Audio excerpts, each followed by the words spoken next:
बिस्मिल्लाहिर्रहमानिर्रहीम। अस्सलामु अलैकुम तमाम देखने वालों और समातों से टकराने वाली आवाज़ को सदाम रियाज का प्यार और मोहब्बतों बर अस्सलाम। फास्ट न्यूज़ नेटवर्क की स्क्रीन पर आज प्रोग्राम के मेहमान सरदार मुख्तार अहमद खान, उम्मीदवार कानून साज असम्बली के लिए सिटी मुजफ्फराबाद से आज़ाद उम्मीदवार की हैसियत से मैदान में मौजूद है। इनसे मुख्तसर सवालात और इनसे भी तवक्को करेंगे कि मुख्तसर तरीन जवाबात के ज़रिए ये अपना पैगाम आप तक पहुँचाएँगे। मुख्तार साहब, क्या महरूमियाँ देखी कि दारुल हुकूमत से आज़ाद उम्मीदवार की हैसियत से इलेक्शन लड़ने का प्लान किया?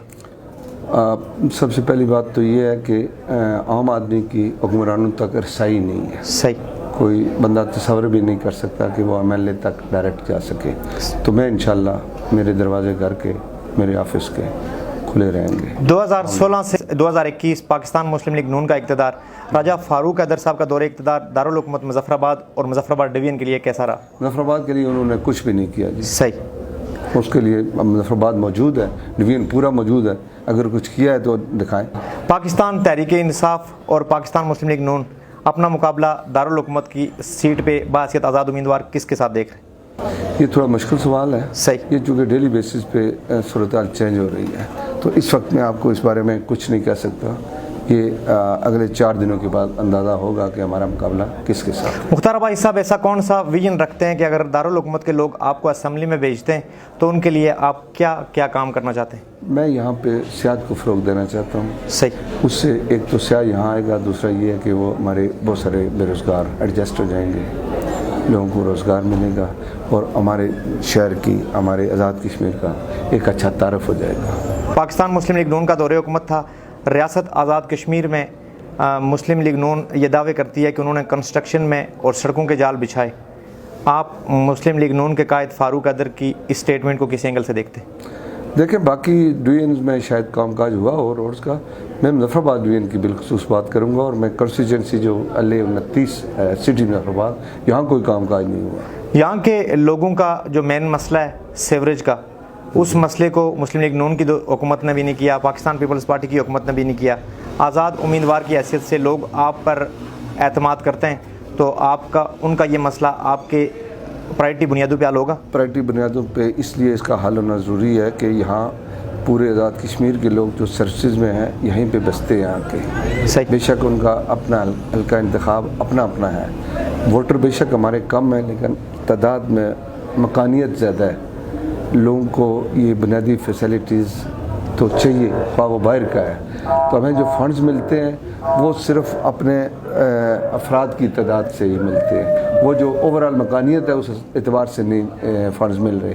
तो मेरे अपने जहन में ये है कि इसके लिए कोई एक अलग PC1 तैयार करवा के तो एक ही दफ़ा यहाँ सीवरेज के मामलात, वाटर सप्लाई के मामलात, सिटी की ब्यूटिफिकेशन जो है उसके सारे मामलात, इसके लिए एक जामे PC1 चाहिए। कंस्ट्रक्शन के बिज़नेस में आपका एक तवील एक्सपीरियंस मौजूद है। सियासत मुश्किल सफ़र है, सियासत मुश्किल लगी या अपनी फील्ड मुश्किल थी?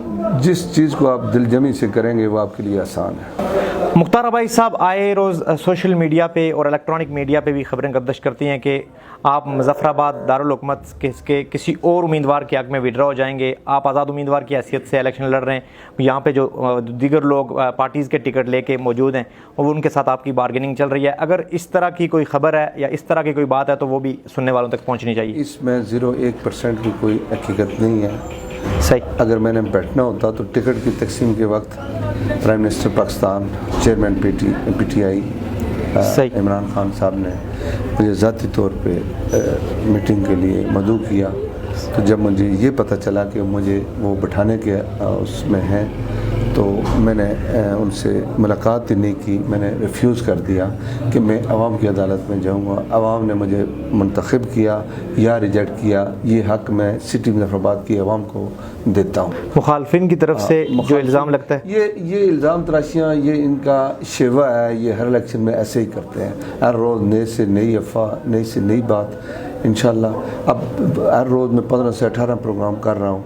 पूरे शहर के लोग मेरे साथ हैं, लोग मुझे चाहते हैं। इन्हें मिलने के लिए बंदा नहीं चाहिए। अगर कहीं इनके साथ कोई शमूलियत हो रही है तो उसका आज सोशल मीडिया का दौर है, कहीं बताएं। मुख्तसर 25 तारीख छोड़ के लोग मुझे मेरे साथ चाहिए। मुख्तसर 25 तारीख को भरपूर इलेक्शन लड़ेंगे, इंशाल्लाह ज़रूर लड़ेंगे। तो एक और पैगाम मेरा जो कम्प्रीहेंसिव पैगाम है, मैं इलेक्शन क्यों लड़ रहा हूँ, मैं मुजफ्फराबाद की तामीर और तरक्की, उसमें sewerage system, water supply system, रोडों के सिस्टम, ये जो इलेक्ट्रिफिकेशन का सिस्टम, ये हमारे यहाँ सबसे जो बुनियादी प्रॉब्लम है वो हमारा अस्पतालों की पोजीशन जो है ना वो बहुत अबतर है। ये 1996 में जो आबादी थी उसकी तनासब पे अभी तक वो जो है ना यहाँ पे स्टाफ रखा गया है, अदवायात उसी तनासब से हैं। आज दुगनी आबादी हो गई है, हमारे ये अस्पताल नाकाफ़ी है, हमारा जो है ना पानी साफ़ सुथरा नहीं है, लोगों को किडनी के प्रॉब्लम हो रहे हैं। सही। हमारे यहाँ हार्ट का अगर किसी को प्रॉब्लम हो तो उसे इस्लामाबाद मुंतकिल करना पड़ता है, तो वो बेचारे रास्ते में दम तोड़ जाते हैं। इंशाल्लाह हम यहाँ पे आला इंटरनेशनल लेवल का जो है ना यहाँ पे हॉस्पिटल कायम करने की कोशिश करेंगे। हल्का LA-29 मुजफ्फराबाद सिटी से सुनने वाली माओं, बहनों, बेटियों, दोस्तों, बुज़ुर्गों, चाहने वाले और मुखालफिन को अपनी तरफ से आखिरी कोई पैगाम देना चाहें तो कैमरे की आंख में जिस तरह उन्होंने मेरे साथ प्यार मोहब्बत किया, मेरे ऊपर एतमाद का इज़हार किया, तो मैं इंशाल्लाह अपनी ज़िंदगी की आखिरी सांसों तक उनकी खिदमत करूँगा, उनकी रिस्पेक्ट करूँगा, उनके लिए काम करूँगा और इंशाल्लाह जब मैं नहीं होऊंगा तो मेरे काम बोलते रहेंगे। तो मेरा इंतखाबी निशान, चूँकि मैं आज़ाद उम्मीदवार हूँ, तो मेरा इंतखाबी निशान दरख्त है। तो मैं अपनी आवाम से उम्मीद रखता हूँ कि वो अपनी महरूमियों के अजाले के लिए इंतकाम के तौर पे दरख्त के निशान पे मोहर सब्त करके इस दफ़ा वो ये सब्त करें कि एक आम आदमी की हुकूमत हो सकती है और हम सारे एक आम आदमी के साथ चलेंगे। और इंशाल्लाह आज जो स्ट्रगल मैं कर रहा हूँ, कल सिटी का कोई इस तरह का मेरी तरह का नौजवान वो स्ट्रगल करेगा। हम सारे इंशाल्लाह मिल के इस शहर के जो महरूमियों का अजाला करेंगे, डेवलपमेंट में जो हमारा शहर पीछे रह गया है उसमें इंशाल्लाह हम बेहतरी लाएंगे।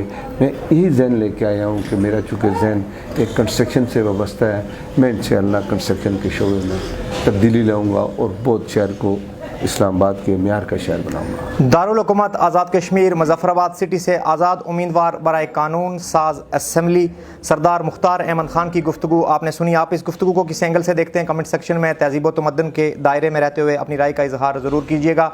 मुख्तसर एपिसोड के बाद अगले प्रोग्राम में फिर किसी शख्सियत के साथ आपसे फिर मुलाकात होगी। नेक दुआओं में याद रखिएगा। अल्लाह निगहबान।